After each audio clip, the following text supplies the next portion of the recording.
right, welcome to another episode of the Practical Wealth Show. So this little talk was inspired by my affiliation with the Wealth and Wisdom Institute. And so it's a group of professionals, financial professionals that are concerned about kind of the direction that, what's being taught out there in the financial world. So, we like telling the truth about money, and so at the core, I always consider myself a financial educator. So if you're watching this, you'll see the screen. And what we're going to talk about today really is the function of time. Okay. And see, so the function of time in your financial planning. And so if you ask me, what are the issues and roles of compounding, accumulation, and time in your financial future? So most people are taught what I call the accumulation theory, right? Buy and hold, dollar cost average, get out of debt, buy term investor difference. And I'm going to show you why that concept is a bit flawed for a bunch of different areas. So I'm going to kind of come at this a few different ways. So the most important asset in your life is time. Okay.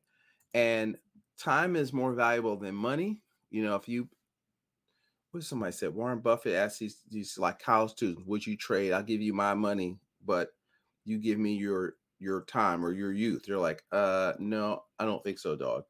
And so you want the time. If you have time, you can make money. Okay. The function of time moves with you and without you, right? And everyone will spend all the time they have. You can't stop it. As a jock, Charles Barkley would say all the time, Father Time is undefeated. And so the Blinds, the Jordans, okay, eventually, or athletics, the knees give out, and you just can't do what you used to do, and you're going to have to like give up the ghost. All right. And although as I record this, LeBron just set the record and is still going strong. All right. So the question is, how much time do you have? Traditional thinking, so this is what I call typical advice, relies on mathematical assumptions. And see, math is not money, okay? But they love to show historical charts and backdate stuff. And over the last 10 years, the S&P has done blah, blah, blah. And the same sentences say, well, past performance is no guarantee of future performance. So you're really talking out both sides of your mouth, but that's how the industry works. I'm not throwing them under the bus. That's how we were trained. Okay. And so compounding is a function of time. Here's another hint. Equities don't compound. They appreciate and they depreciate. The only thing that compounds or earn compound interest are savings vehicles. Okay. And so even that right there is a little bit off, because they'll show you a fund and show it as a rate of return, and you think that's what you're earning. So if you go to Rule 72 and they'll show you, okay, well, money at 12% doubles every 6 years, and then somebody will show you, okay, here's that what this fund did last year. Okay, is that a guarantee it's going to do that in the future? Not really. Okay. But you just leap to the assumption that, okay, hell, if I put it here, my money's going to double every 12 years. So if I got 20,000 in 6 years, then my money will double, and 20 will be worth 40, and then 40 will be worth 80, and 80 will be worth 120. Okay. And so the compounding is a function of time to achieve financial goals. Traditional thinking uses a flawed formula: time, okay, times rate of return, which is not compounding, okay, times the monetary unit, in this case, dollars, accumulation, all right, is accumulation.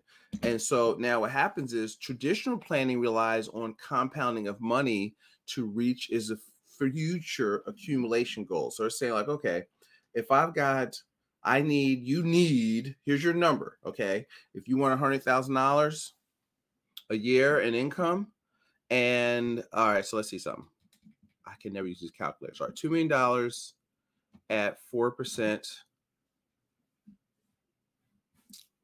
is $80,000, right? So you need like $2.5 million, give or take, in a big pile of money to replace your $100,000 of income. But also, there's taxes on that $2 million, and we don't get to that. That's another meeting for another day. So That's how it works. So so compounding, if you do this, they love to show models that if you do this much based upon the historical rates of return, you'll get this by 65.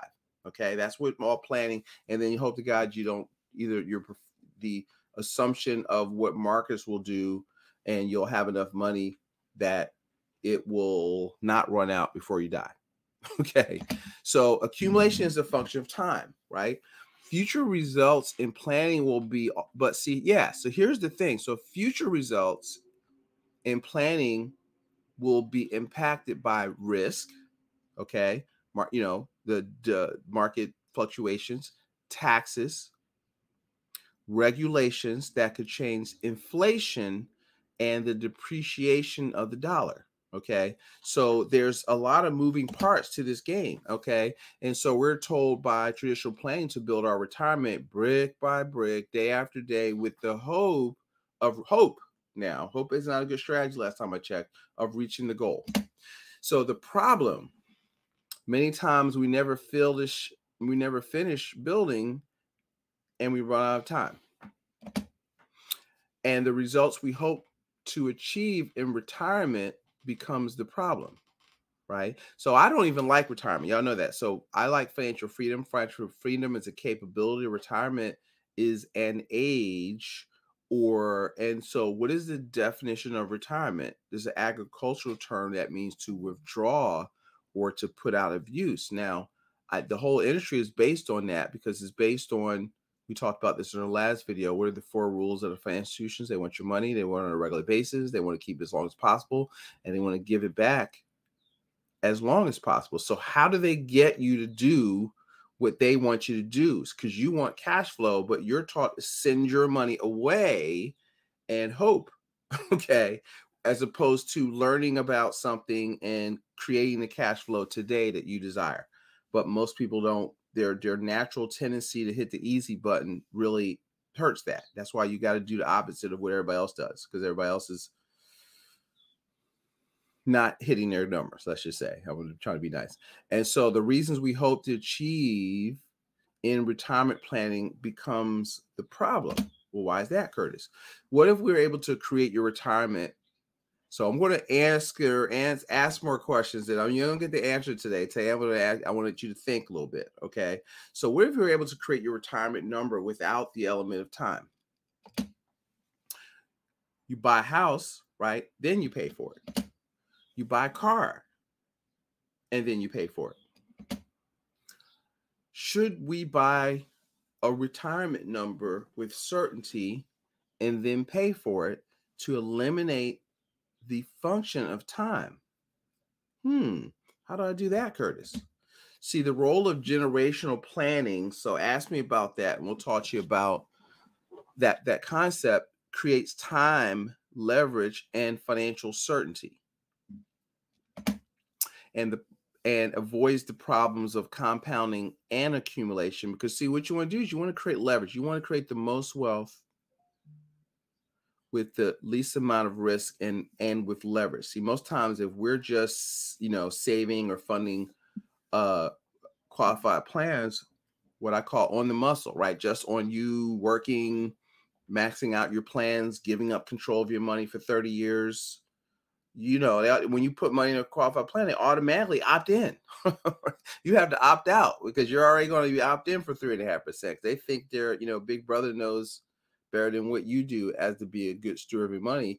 And you're not taught to be a good steward of your money. So there's some truth to that, but that's why you're listening to this.